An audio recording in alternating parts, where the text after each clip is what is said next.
नमस्कार दोस्तों, स्वागत है आपका आधुनिक भारत के इस नए वीडियो में, जिसका आज का टॉपिक है उग्रवादी चरण। हम लोगों ने पिछले वीडियो में उदारवादी चरण के बारे में विस्तार से चर्चा की थी, एक समझ बनाया था। आज हम यह प्रयास करेंगे कि उग्रवादी चरण की शुरुआत कैसे हुई और उसके बारे में एक बेसिक समझ डेवलप करने की कोशिश करेंगे। ठीक है, आइए शुरुआत करते हैं। देखिए, राष्ट्रीय आंदोलन का प्रथम चरण जो है आपने वो देखा, ठीक है, उदारवादी आंदोलन था। उसके बाद राष्ट्रीय आंदोलन का द्वितीय चरण शुरू होता है और उग्रवादी चरण शुरू हो जाता है। 1905 यानी बंगाल विभाजन के बाद जो है कांग्रेस में उग्रवादी नेताओं का जो है प्रभाव बढ़ने लगता है और उस समय से लेके 1919 तक के समय को उग्रवादी चरण बोलते हैं। अंग्रेजी में इसको एक्सट्रीमिस्ट या गरम दल नेता भी इनको कहा जाता है। ठीक है, गांधी जी जब आ जाते हैं, ठीक है, तो उदारवादी और उग्रवादी अधिकतर नेता गांधी जी के पक्ष में और गांधी जी के साथ राष्ट्रीय आंदोलन का हिस्सा बन जाते हैं। तो 1905 से 1919 तक के चरण को उग्रवादी चरण कहते हैं। ठीक है, तो आइए देखते हैं क्या कारण था उग्रवादी नेताओं का। तो देखिए, ये जो उग्रवादी नेता थे उदारवादियों से कई मामले में भिन्नता रखते थे। उदारवादी नेता जहां अंग्रेजों से मांग किया करते थे, उनसे प्रार्थना किया करते थे, उनको ले चिट्ठी लिखा करते थे, उग्रवादी नेता उनसे काफी आगे का सोचते थे। इनका कहना था कि स्वशासन मांगने से नहीं, हम छीन के लेंगे। ठीक है, तो ये मतलब आंदोलन के मूड में थे। जबकि आप उदारवादी नेताओं की कार्य प्रणाली पढ़े थे कि वो लोग अंग्रेजी सरकार से क्या भिक्षा मांगा करते थे। तो ये ऐसी स्थितियां क्यों बनी कि उग्रवादी जो प्रभाव है वो ज़्यादा डेवलप होने लगा। तो आइए देखते हैं। पहला तो कारण यह था कि उदारवादी चरण की असफलता ने ही उग्रवादियों को जन्म दिया। अब जानते हैं, कांग्रेस में पहले उदारवादियों का वर्चस्व रहा और उनकी जो मांगों पर अंग्रेजों ने कोई ध्यान ही नहीं दिया। ये लोग गिड़गिड़ाते मांगते, प्रार्थना पत्र शिष्टमंडल भेजते रहते थे। तो उस समय जो नए नेता आए वो उभर के वो उससे उब गए। बोले कि आप प्रार्थना पत्र लेटर भेजते हैं, अंग्रेजी सरकार उस पर कुछ एक्शन ही नहीं लेती है, तो हम दूसरा रास्ता अपनाएंगे। दूसरा जो है, उस समय की जो सरकार की नीतियां थी वो इतना ज़्यादा आक्रमणकारी आताताई हो गई थी कि लोगों में मतलब दूसरा कोई रास्ता अब समझ ही नहीं आ रहा था। अब वो सिर्फ मांग करने के आधार पर रुक ही नहीं सकते थे। जैसे देखें तो वर्नाक्यूलर प्रेस एक्ट 1878, ये जो है लॉर्ड रिटन जो वायसराय हुआ करता था उसके समय वर्नाक्यूलर प्रेस एक्ट आया था। यह प्रेस में यह नियम था कि जो भी अंग्रेजी के अलावा जो हिंदी दूसरी भाषा के स्थानीय भाषा के समाचार पत्र होंगे, उसमें जो भी कंटेंट, जो भी चीज़ छपेगा उसको सरकार से पहले अनुमति लेनी पड़ेगी। आपने एक अमृत बाजार पत्रिका का नाम सुना होगा, जो बंगाल में काफ़ी फेमस पत्रिका हुआ करता था। उस अमृत बाजार पत्रिका ने रातों रात अपना जो प्रकाशन का माध्यम था वो अंग्रेजी में कर दिया ताकि उसको वर्नाक्यूलर प्रेस एक्ट से बचा जा सके। यानी अंग्रेजों ने इस नियम के माध्यम से प्रेस पर प्रतिबंध लगाने का काम किया था। क्योंकि आप उदारवादियों का कार्यप्रणाली में पढ़ रहे थे कि कैसे वो जो भी कांग्रेस में अधिवेशन में पास कराते थे उसको समाचार पत्र के माध्यम से जन जन तक पहुंचाते थे।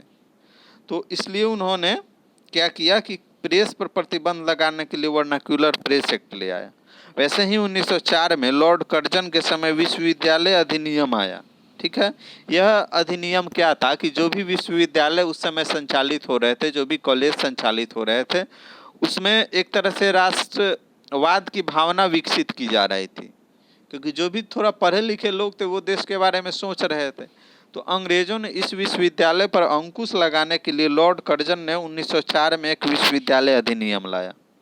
ठीक है, तो एक तरह से विश्वविद्यालयों को नियंत्रण में लेने के लिए नियम लाया गया। तो इससे भी जो भी पढ़े लिखे लोग थे या विश्वविद्यालय चलाने वाले थे उनमें रोष आया। दूसरा जो था, एक 1905 में ही इंडियन ऑफिशियल सीक्रेट्स एक्ट 1905 लाया गया था लॉर्ड कर्जन के द्वारा ही। इसने क्या किया था कि मतलब समाचार पत्र में छापे जाने वाले अगर किसी ऑफिस के विषय में कोई बात हो तो उसको इंडियन ऑफिशियल सीक्रेट एक्ट के अंतर्गत रख के उसको प्रतिबंधित कर दिया जाता था कि आप इसको अखबार में नहीं छाप सकते हैं। किसी भी चीज़ को ये लोग ऑफिशियल सीक्रेट एक्ट बता के और इसको आप अखबार में नहीं छाप सकते या जनता को नहीं बता सकते, ऐसा करते थे। और जो कोई कुछ करता था उस पर एक्शन लेते थे।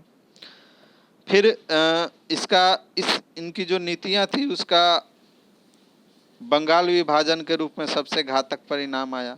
उन्होंने प्रशासनिक सुविधा के नाम पे बंगाल का विभाजन कर दिया और इसका परिणाम स्वरूप ये हुआ कि पूरे देश में एक तरह से स्वदेशी आंदोलन का प्रचार प्रसार हुआ। ठीक है, बंगाल विभाजन और स्वदेशी आंदोलन के बारे में हम लोग आगे विस्तार से पढ़ेंगे। उस समय के जो अंतर्राष्ट्रीय घटनाक्रम थे वो भी मतलब उदारवादियों के अपेक्षा उग्रवादी आंदोलन को प्रेरित कर रहे थे। जैसे इटली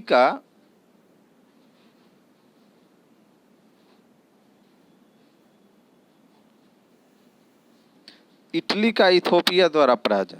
इटली जो है यूरोप का काफ़ी शक्तिशाली देश हुआ करता था। ठीक है, ये लोग भी उपनिवेशिक सत्ता स्थापित कर रहे थे। तो उस इटली का एक छोटा सा राज्य था इथोपिया द्वारा उसको हरा दिया गया। इटली जो है, देखिए अंग्रेज जो थे या जो भी बाकी यूरोपीय देश थे जहाँ भी जाते थे ये अपना उपनिवेश स्थापित करते थे और अपने आप को सुपीरियर बताते थे। भारतीयों के मन में भी यह भावना थी कि अंग्रेज कभी हार नहीं सकते हैं इससे। लेकिन जब इटली इथोपिया से हार गया तो लोगों के मन में हुआ कि जब इटली हार सकता है तो अंग्रेज काहे नहीं हार सकता। वैसे आप देखे होंगे कि रूस का जापान द्वारा पराजय, आप मानचित्र देखे होंगे, दुनिया का सबसे बड़ा देश है रूस और जापान इतना छोटा सा एक टापू पर बसा हुआ देश है। उस जापान ने रूस को हरा दिया। तो ये जो यूरोपीय सुपीरियर होने का मिथक है वो टूटा। लोगों को देखा कि अरे एक छोटा सा जापान देश रूस को हरा सकता है, तो लोगों के मन में ये भावना आने लगी। दूसरों को देख के जो अपने अंदर भावना आती है ना कि हाँ हम भी कर सकते हैं, वो चीज़ हुआ। तो इससे जो बाकी लोग थे वो भी होते थे कि अरे नहीं इसको अंग्रेजों को भगाओ, इसे मांग काहे कर रहे हो। वैसे ही आयरलैंड, तुर्की, चीन इत्यादि में भी जन आंदोलन हो रहे थे। यहाँ भी उपनिवेशिक सत्ता सब थी, उसके खिलाफ लोग आंदोलन कर रहे थे। तो सबको आंदोलन का रास्ता ही ज़्यादा पसंद आने लगा था और उदारवादी तो फेल हो ही गए थे। ठीक है, इसी क्रम में 1896 से 1900 के समय में बंगाल, बिहार वगैरह के इलाके में भयानक अकाल पड़ा था। और दूसरी तरफ जो सरकार थी वो 1903 में दिल्ली दरबार का आयोजन कर रही थी। दिल्ली दरबार मतलब एक तरह से अंग्रेज के राजा के सम्मान में एक बहुत भयंकर, समझिए कि सम्मेलन होता था अंग्रेजी सरकार द्वारा और उसमें काफ़ी पैसा खर्चा किया जाता था।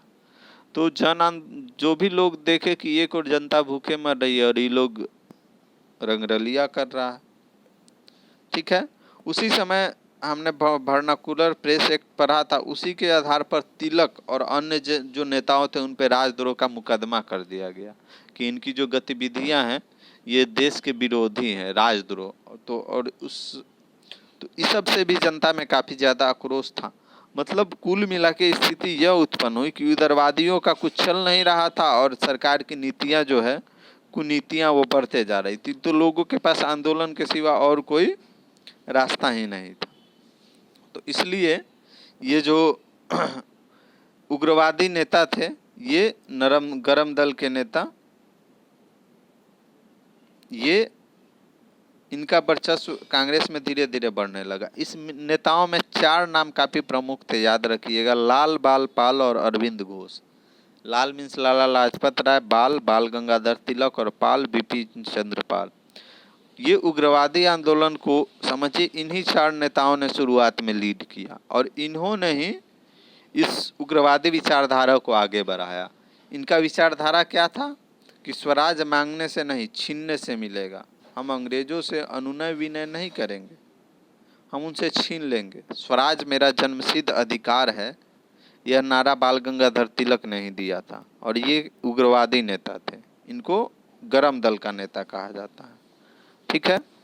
इनके जो कार्य करने का और तरीका था, ये लोग विदेशी वस्तुओं का बहिष्कार करते थे। ठीक है। स्वदेशी पर बल डालते थे। ये सरकार से असहयोग करते थे कि हम सरकार से कोई सहयोग नहीं करेंगे। धरना, प्रदर्शन, बहिष्कार, ये इनका मूल तरीका था। उदारवादियों की तरह नहीं कि हम मांग पत्र भेजेंगे, अंग्रेजी सरकार उस पर कुछ एक्शन लेगी। ठीक है। इन्होंने बहुत सारी सहकारी संगठनों का गठन किया, गुप्तचर संस्थाएं बनाई, जैसे एक स्वदेश बांधव समिति है, अश्विनी कुमार दत्ता ने इसकी स्थापना की थी। ठीक है। इसके अलावा बाल गंगाधर तिलक ने गणपति उत्सव या गणेश उत्सव, एक मेला हुआ करता था, उसका आयोजन करते थे, और उसमें क्रांतिकारियों का, जो गरम दल के नेता थे उनका जुटान होता था, और आंदोलन के बारे में लोगों को समझाया और बताया जाता था। वैसे शिवाजी महोत्सव भी हुआ करता था। ठीक है। शिवाजी महोत्सव होता था। ये दोनों, गणपति उत्सव और शिवाजी महोत्सव, बाल गंगाधर तिलक ऑर्गेनाइज करते थे, और एक तरह से इन्होंने धर्म को राष्ट्र से जोड़ा और धीरे धीरे राष्ट्रवाद की भावना को बढ़ाने में काफ़ी प्रयास किया। तो आइए देखते हैं इस उदारवादी नेताओं का क्या परिणाम हुआ इनके इस तीव्र आंदोलन का। तो देखिए, एक तो जब बंगाल का विभाजन हुआ तो उसके खिलाफ में काफ़ी बड़े पैमाने पर स्वदेशी आंदोलन चला। ठीक है। स्वदेशी आंदोलन काफ़ी बड़े पैमाने पर चला। समझिए 1857 के बाद इतने बड़े लेवल पे स्वदेशी आंदोलन ही चला था। ठीक है। दूसरा, ये जो गरम दल के नेता थे, ठीक है, और नरम दल के नेता, दोनों में बन नहीं रही थी, और फाइनली क्या हुआ कि कांग्रेस का विभाजन हो गया। तो स्वदेशी आंदोलन और कांग्रेस विभाजन हम लोग अलग से विस्तार से चर्चा करेंगे। इस उग्रवादी नेताओं के कार्य से राष्ट्रवाद की काफ़ी तीव्र गति से विकास हुआ। राष्ट्रवाद जो है, जो भारत राष्ट्र के प्रति लोगों के मन में जो भावना है, ये काफ़ी तीव्र गति से विकास हुआ। क्यों? क्योंकि अब देख रहे हैं इनके विचारधारा जो है उदारवादियों से बिल्कुल अलग थी। ये धरना प्रदर्शन करते थे, हड़ताल करते, इससे जनमानस में ज़्यादा प्रभाव पड़ता था। मेला वगैरह की में ये लोग अपना क्रांतिकारी भावना बताते थे। तो राष्ट्रवाद का तीव्र गति से विकास हुआ। साथ ही साथ राष्ट्रवाद में धर्म का भी प्रयोग होने लगा, जैसे गणेश महोत्सव वगैरह। ठीक है। इसके अलावा जो है उदारवादियों से ज़्यादा जन भागीदारी में बढ़ोतरी हुई। ठीक है। जैसे छात्र जुड़ने लगे, महिलाएं जुड़ने लगी। जो शराब और स्वदेशी के नाम पे जो धरना प्रदर्शन होता था, उसमें महिलाएं काफ़ी आगे रहती थी। शराब के ठेकों वगैरह पे हमला होता था। ठीक है। या फिर विदेशी वस्त्रों की होली जलाई जाती थी, स्वदेशी अपनाने पर जोर दिया जाता था। तो इसमें छात्र और महिलाएं काफ़ी, और मजदूर काफ़ी बढ़ चढ़ के हिस्सा लेते थे, क्योंकि मजदूरों को भी स्वदेशी से लाभ हो रहा था। जब अंग्रेजों के यहाँ से कपड़ा बन के आता था तो मजदूरों को यहाँ काम नहीं मिलता था। तो जब स्वदेशी के नाम पे आंदोलन हुआ तो मजदूर भी इसमें शामिल हुए। ठीक है। इसके अलावा भारत का सांस्कृतिक विकास भी हुआ। सांस्कृतिक विकास इस मामले में कि पहले जो है अंग्रेजों को, मतलब अपने आप को हर जगह सुपीरियर प्रूफ किया करते थे, लेकिन ये जो नए नेता है तो इन्होंने बोला कि नहीं, हमारा धर्म, हमारा देश, हमारी संस्कृति सब कुछ अंग्रेजों से बेहतर है। इसी क्रम में आपने देखा होगा रविन्द्रनाथ टैगोर ने कई उपन्यास लिखे, अमार सोनार बांग्ला, या फिर जो बंकिम चंद्र चटर्जी का वंदे मातरम गीत वगैरह है, वो उस समय काफ़ी फेमस हुआ। तो अपनी संस्कृति, अपना देश, अपना जो राष्ट्रीयता का भावना है, काफ़ी ज़्यादा विकास हुआ। ठीक है। बहुत सारे लोगों ने पेंटिंग वगैरह के माध्यम से राष्ट्रवाद को बढ़ाने का प्रयास किया। ठीक है। संगीत, नाटक वगैरह के माध्यम से भी तो सांस्कृतिक विकास भी हुआ। और इस सांस्कृतिक विकास में मतलब अपने जो भारत का समाज था, जो पहले से चला आ रहा था, उस पर ज़्यादा जोर दिया गया। तो इस तरह से ये उग्रवादी नेता जो थे, इन्होंने उदारवादियों से ज़्यादा जन आंदोलन, बड़ा जन आंदोलन खड़ा किया। ठीक है। तो ये लाल बाल पाल और अरविंद घोष का देन था। ठीक है। इसी के बाद इन्हीं उदारवादियों का प्रभाव था कि धीरे धीरे क्रांतिकारी घटनाएं हमारे देश में बढ़ने लगी। और फिर अंत में जब गांधी जी आते हैं तो उदारवादी और उग्रवादी दोनों गांधी जी के साथ मिल जाते हैं और राष्ट्रीय आंदोलन को आगे बढ़ाया जाता है। तो आशा करता हूँ समझ में आया होगा उग्रवादी चरण। मैंने प्रयास किया है कि ये कुछ समय की स्थिति समझ में आया जाए। बाकी जो ऑब्जेक्टिव है वो आप लोग किताब से ऑब्जेक्टिव जो है वो बना सकते हैं, ठीक है, अभ्यास कर सकते हैं। एक समझ जरूरी है ताकि चीज़ों को आप एक दूसरे से जोड़ सकें। फैक्ट तो बहुत सारे हैं, घटनाएं बहुत सारी है, उसको आगे की तरफ कैसे बढ़ाया जाए और एक समझ बना के लंबे समय तक याद रखा जाए, इसका एक छोटा सा प्रयास किए हैं। धन्यवाद।